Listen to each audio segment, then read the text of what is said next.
মাঠ এবং খেলোয়াড়, এই যে দুটো সম্পর্ক, এই সম্পর্ক যখনই দেখবেন যে মাঠের সংখ্যা বেড়ে গেছে, প্লেয়ার সংখ্যা কমে গেছে, তখন দেখবেন যে ক্রিকেট ইজ ডিটেরিওরেটিং। আর যদি দেখেন যে খেলোয়াড়ের সংখ্যা বেশি, মাঠ কম, তার মানে ক্রিকেট পপুলারিটি পাচ্ছে।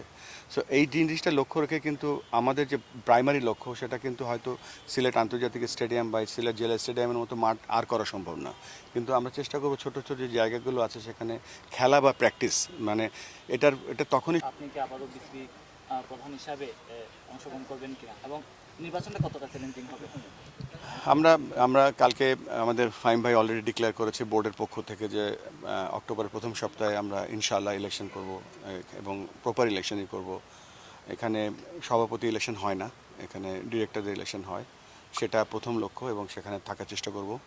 পরবর্তী যদি সুযোগ হয় আমি চেষ্টা করব যেভাবেই হোক বাংলাদেশকে সার্ভ করার জন্য। একটা টিম করার প্রস্তাব এসছে। এই টিমটা যেই ইনভেস্টিগেটিং টিম বিপিএল যারা ইনভেস্টিগেট করেছেন তাদের যেই রিপোর্ট এসছে সেটার উপরে তারা রিভিউ করবেন এবং বোর্ডকে জানাবে যে বোর্ডের করণীয় কী। এখানে অনেক লিগ্যাল ইস্যু থাকে, এ কারণেই যে কমিটিটা করা হয়েছে সেখানে লিগ্যাল সাইডের লোকজনের প্রাধান্য আছে এবং তারা যখন বোর্ডকে জানাবে যে কী করণীয় আছে, তার ফাইন্ডিংসগুলো কি, এখানে বিসিবিকে কী কী করতে হবে, সেটা কারো ব্যাপারে যদি কমপ্লেন থেকে থাকে, প্রমাণ বের করে তারপরে ব্যাপার আসবে বিসিবি, তখন সেই সব ব্যাপারগুলোতে। হ্যাঁ, 4 সদস্যের একটা কমিটি করা হয়েছে এবং কারা কারা কী কী থাকবে সেখানে সেটা করা হয়েছে, বাট কমিটিটা এখনও ঘোষণা করেনি। এটা বোঝা যাচ্ছে আমরা আজকে ফাইনাল করে ফেলবো কোন 4 জন থাকবেন, বাট কারা কারা কোন ধরনের মানুষ থাকবে এখানে সেটা নির্ধারিত করা হয়েছে। সো সেটা করা হয়ে গেলে, এবং এটা যে এমন না যে এটা 1 মাস 2 মাস পরে রিভিউ দেবে, তা না, 7 তারিখের মধ্যেই এরা তাদের মতামতগুলো দেবে বোর্ডকে এবং বোর্ড সেই অনুযায়ী।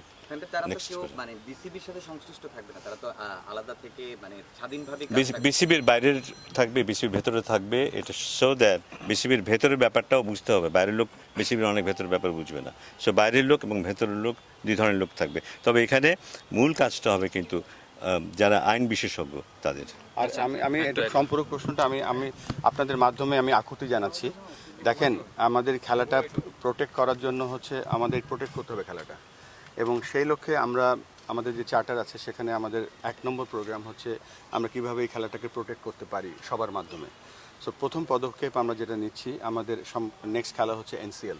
তো এনসিএলের যতগুলো ক্রিকেটার আছে আমরা চেষ্টা করব সবাইকে এই যে প্লেইং যে আমাদের যে অ্যান্টি কারাপশনের যে শুধু কোড অফ কন্ডাক্ট না, ডিটেল ওটা বাংলায় করে সবাইকে একটা ক্লাস নেওয়া হবে, তাদেরকে বোঝানো হবে, তাদেরকে একটা ফর্মে সই করতে হবে, তারপরে তারা খেলতে পারবে। আর নেক্সট স্টেপ যেটা আমরা করছি সেটা হচ্ছে আমাদের অক্টোবর থেকে 3rd ডিভিশন খেলা শুরু হচ্ছে।